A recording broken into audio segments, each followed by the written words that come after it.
Boa noite, a paz do Senhor a todos. Aqui novamente, estamos presentes para começar a nossa segunda aula de exegese, com o tema Metodologia da Exegese Histórico-Cultural. Ponto 6 na nossa apostila.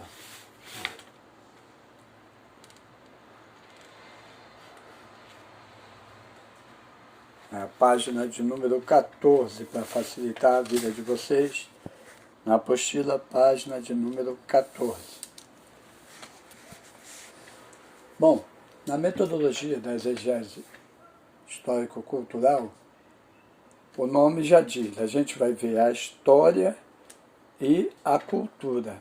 Essa é a nossa pretensão.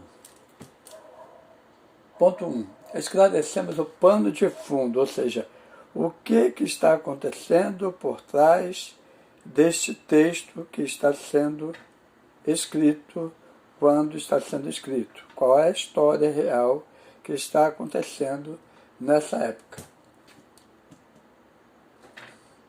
2. Traçamos as conexões históricas. Temos que ver aí o relacionamento desse texto com textos de acontecimentos anteriores que se relacionam com esse texto atual, a qual nós estamos estudando, ou o qual nós estamos estudando. 3. Precisamos definir o lugar e a época do fato, ou seja, o que está acontecendo, né, que é o fato, em que época está acontecendo e onde está acontecendo tudo que se relaciona com esse texto escrito. 4. Explicamos as tradições e os costumes.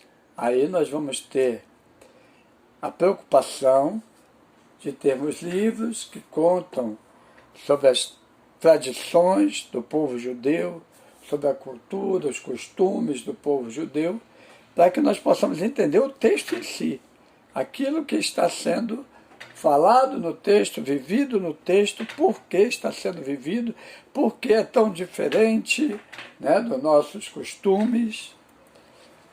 Tudo isso a gente vai ver estudando as tradições e os costumes dos povos que estão incluídos no texto. Podem ser os judeus, podemos estar num texto que se refere também à presença de romanos ou de gregos.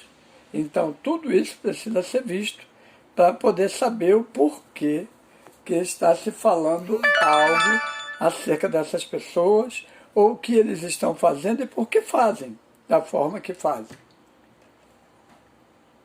5.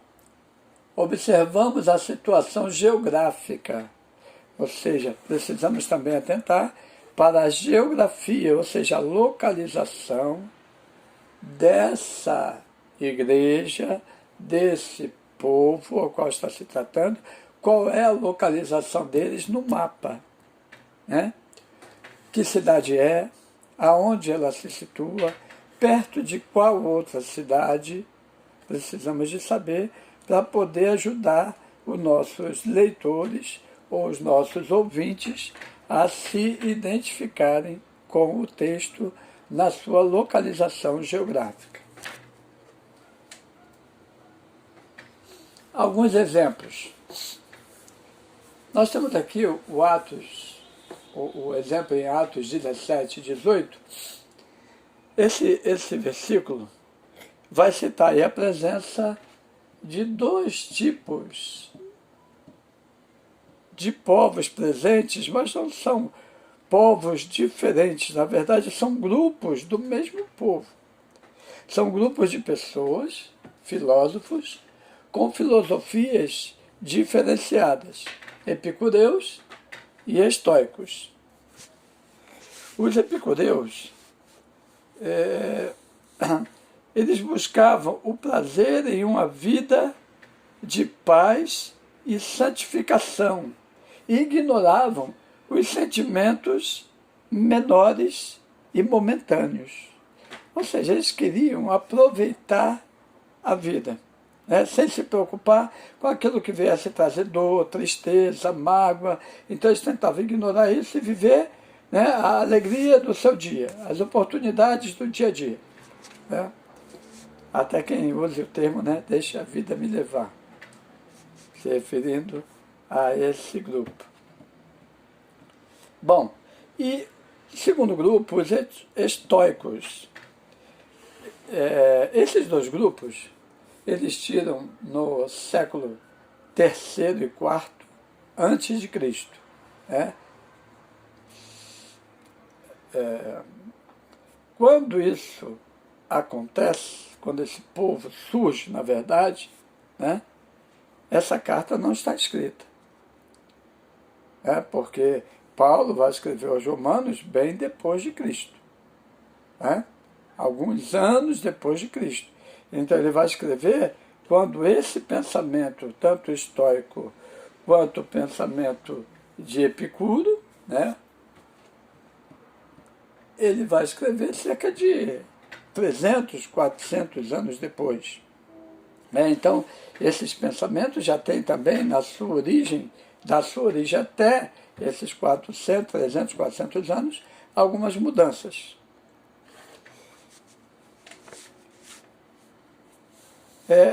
Há também o pensamento, né, no pensamento dos estoicos, que Deus é tudo, é o panteísmo, né? É chamado de panteísmo. Deus é tudo e tudo é Deus. É um pensamento que surge com esse grupo filosófico, né? Por isso que lá na Índia, por exemplo, né, eles idolatram animais, galho de árvore, qualquer coisa da natureza, porque para eles tudo que é da natureza é Deus, e Deus é tudo que há na natureza. Bom, então isso a gente vai descobrir quando a gente faz a nossa pesquisa do texto, né? São grupos que vão aparecer no texto e nós precisamos saber quem são, né, essas pessoas, o pensamento deles, para poder também expressar isso, esclarecer isso para os nossos ouvintes. Sim, João 7,37 vai falar da festa dos tabernáculos, né? Aí é mais conhecida, né? Uma festa comum dos judeus. Isso daí a gente ouve falar constantemente, é uma festa que se repete até os dias de hoje, festa dos tabernáculos, mas gostaria que vocês pesquisassem mais sobre isso. Sempre que você pegar um texto, né, que ressaltar algo dessa forma, algo que você vê importante, é importante que você também não só veja a importância disto, mas pesquise a importância disto. A exegese teológico-pneumatológica, ou seja, o estudo dos seres espirituais. Pneumatologia é o estudo, né? Logia tem a ver com ciência, estudo da pneuma, né? Que é espírito, estudo dos seres espirituais. Pergunta-chave. Qual o ensino ou mensagem desta frase ou versículo? Quando você for ler algum texto, pregar, ensinar sobre um texto que tenha algo referente aos seres espirituais, você precisa saber, no texto, qual o ensino ou mensagem da frase relativa ou referendo-se a esses seres. Quais são as referências bíblicas que apoiam ou confirmam este ensino ou princípio? Aí você vai falar, né, do que você compreendeu, do que você pesquisou, mas você precisa também apresentar referências bíblicas que deem base para aquilo que você disse. Não pode ficar só nas tuas palavras, né? As nossas palavras o vento leva. Como diz o ditado, vale o que está escrito. 2. A metodologia usada pela exegese teológico-pneumatológica é a seguinte, ou seja, o método, para esse estudo dos seres espirituais. A. Esclarecimento dos termos principais em relação ao testemunho inteiro das Escrituras. Ou seja, eu não posso falar que o anjo do Senhor é um anjo comum num texto e num outro texto dizer que o anjo do Senhor é Cristo. Ora, se ele é Cristo em todos os textos. Ou então, ele não é. Então temos que ter cuidado com isso. O testemunho tem que ser de toda a Escritura, para confirmar aquilo que você está dizendo. B. Determinação do cerne do versículo, ou seja, do bojo, do principal, da essência, da mensagem maior, da mensagem mestra que você tem neste versículo. No versículo que você estudou, que você preparou para pregar ou ensinar. C. Observação do indicativo da atuação divina.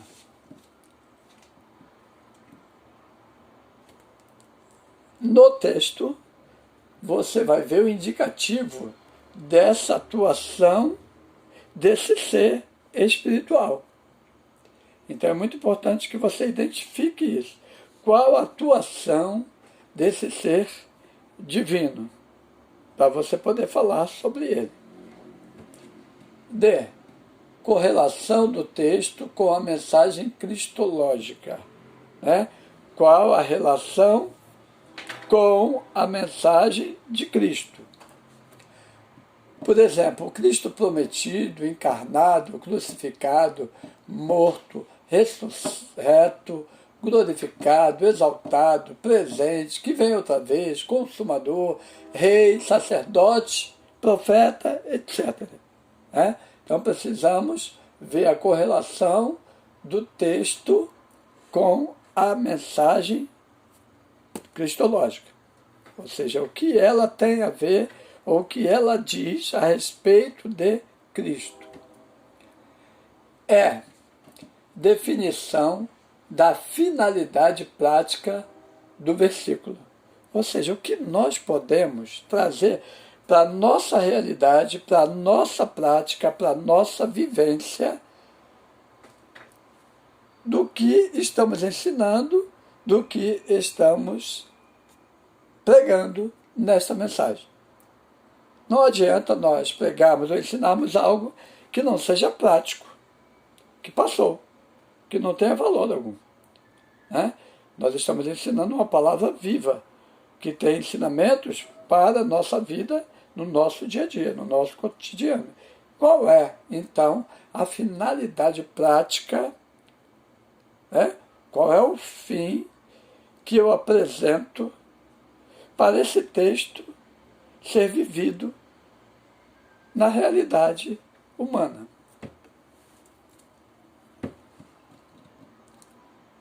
Alguns exemplos. Nós temos aqui 2 Coríntios 5 e 21. Termos principais: pecado, fazer pecado e justiça de Deus. Temos em 1 João, capítulo 4, versículo 9. Preste bem atenção que Coríntios, Paulo está falando sobre o pecado. Depois ele está falando sobre fazer pecado. Por exemplo, Cristo se fez pecado. Ele não é pecador, mas ele assume a nossa culpa, o nosso lugar de pecador. Se fez pecado por nós. E justiça de Deus. Olha aí a relação cristológica aí, no versículo. Se fez justiça por nós. Cristo, não tendo pecado, se fez pecado por nós, trazendo justiça de Deus sobre a nossa vida.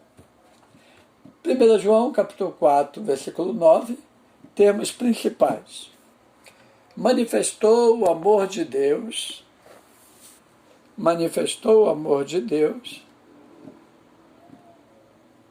Filho unigênito, mundo e viver. Preste bem atenção, são palavras chaves dentro de um texto para a compreensão do texto. Quem manifestou o amor de Deus? Foi o Filho unigênito, que manifestou para o mundo, para que o mundo pudesse viver.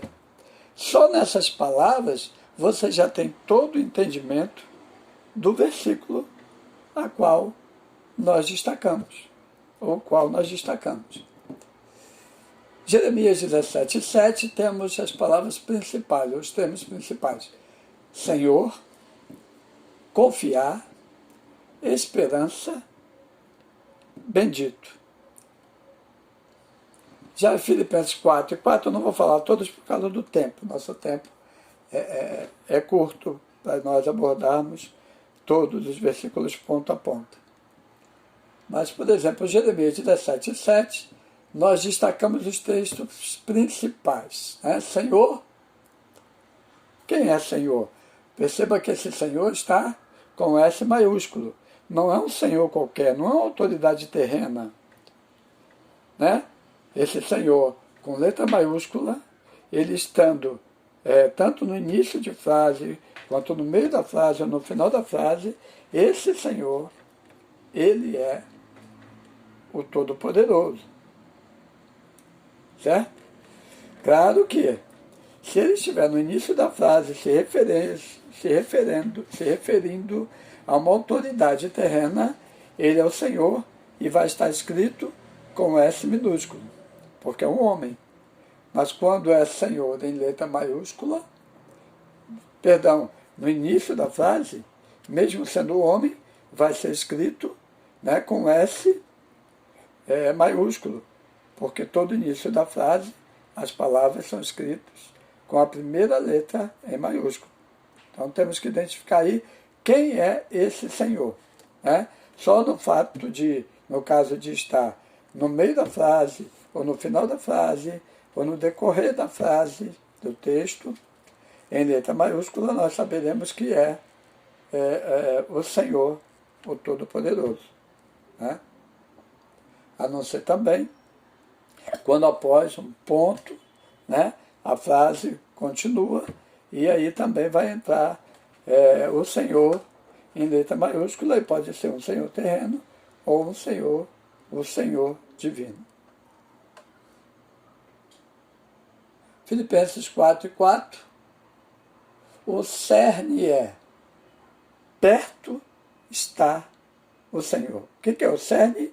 A parte principal, o âmago do texto, aquilo que é mais importante. Então, a mensagem mais importante do texto é: o Senhor está perto. O Senhor não está longe. Ele está acessível. Ele está pronto a nos atender, a ouvir o nosso clamor e nos socorrer. Ele está perto. Ele está acessível.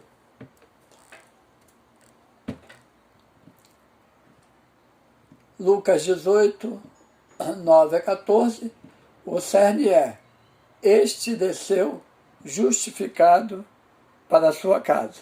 Aí está falando do homem que, ao orar, se não me engano, é a passagem daqueles dois homens que estão orando, um ora dizendo que não é como os outros pecadores, e o outro bate no peito, sentindo a sua culpa e se humilhando diante de Deus em oração, pede a sua misericórdia e por isso desce justificado. Outro texto é João 2:1. O cerne é: ele manifestou a sua glória. Ele manifestou a sua glória. João, capítulo 2, versículo 1. Deixa eu só pegar esse versículo 2 e 1. João 2 e 1. Aqui no interlinear, diz assim: E no dia terceiro,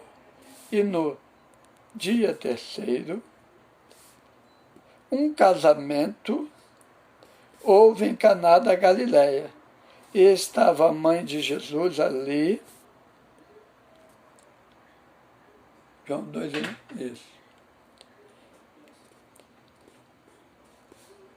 E foi convidado também Jesus e os discípulos dele para o casamento. E tendo faltado vinho, diz a mãe de Jesus a ele: não tem vinho. E diz a ela Jesus: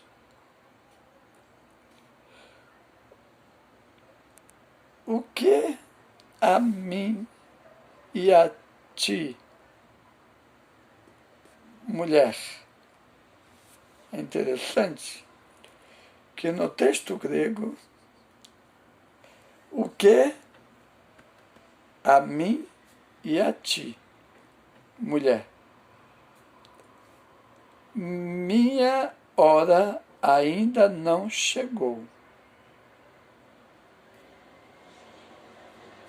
Ora, Maria se dirige a Jesus, seu filho, dizendo: não tem vinho. Eu costumo dizer que se Jesus ali atende Maria, né, e faz o milagre após ela informar que não tinha vinho, isso seria o prato feito para dar base à idolatria de Maria, ou à mariolatria. Por quê? O filho faz, né, aquilo que a mãe pede ou manda. Né? Aquela história que se usa no catolicismo, né? Pede à mãe que o filho atende. Como se você tivesse que passar pela mãe para o filho agir. Mas, na verdade, Jesus chama a atenção dela e diz: ainda não é chegada a minha hora, ainda não chegou a minha hora. Aí diz a mãe dele ao servente, Maria diz: o que ele disser a vós, fazei. A partir desse momento, ela se coloca no lugar dela, né, como mãe do menino Jesus, mas não mãe do divino Jesus. Que Jesus agora está exercendo o seu ministério, né, está se apresentando como filho de Deus, vai morrer como filho de Deus. E para isso é preciso que ele seja reconhecido não como filho de Maria, mas como filho de Deus.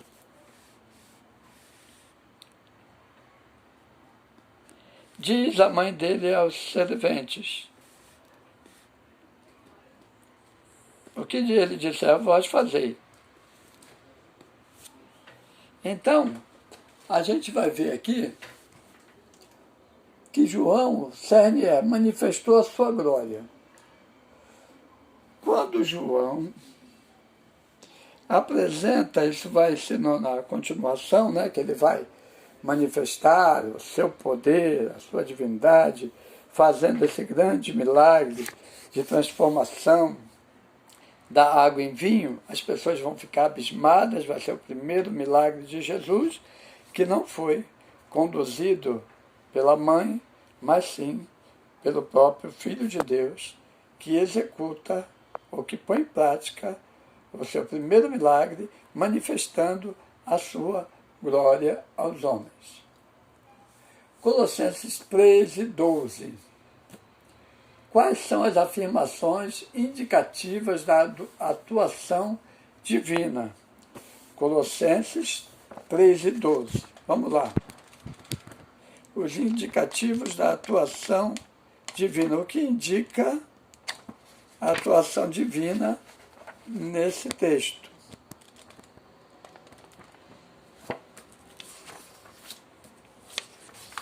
Colossenses 3:12.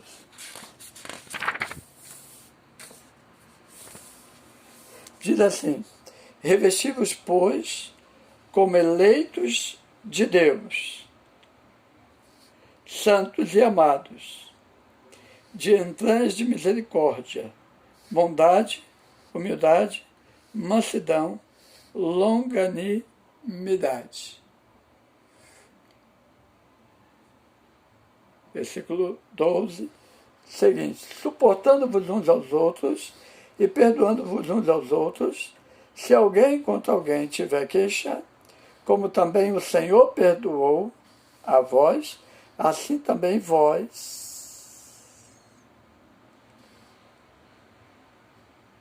E sobre todas estas coisas, o amor, que é o vínculo da perfeição, e a paz de Cristo governe nos corações vossos, ou nos vossos corações. Então preste bem atenção. Qual indicativa é a pergunta ali? Qual as indicativas da atuação divina? O Senhor perdoou. Primeiro, versículo 13. 14. E a paz de Cristo governe. A paz de Cristo governando em nossos corações. Indicativo da atuação divina. A paz de Cristo atuando em nossos corações. E assim por diante. Precisamos ver isso no texto, né, e destacar essas coisas que são muito importantes dentro do texto. Próximo texto. Filipenses 2, 6 a 11. Quais são as afirmações cristológicas? Quais são as afirmações cristológicas? Filipenses 2, 6 a 11. Vamos lá.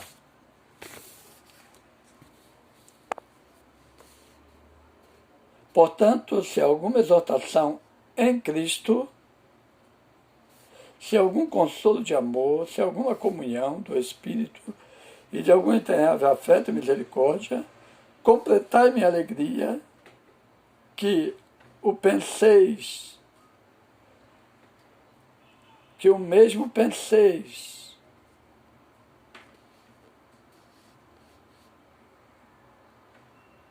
que penseis o mesmo, tendo o mesmo amor, unidos na alma, a uma só coisa tendo em mente, nada por rivalidade, nem por vanglória, fazendo, mas na humildade uns aos outros, considerando superiores a si mesmo.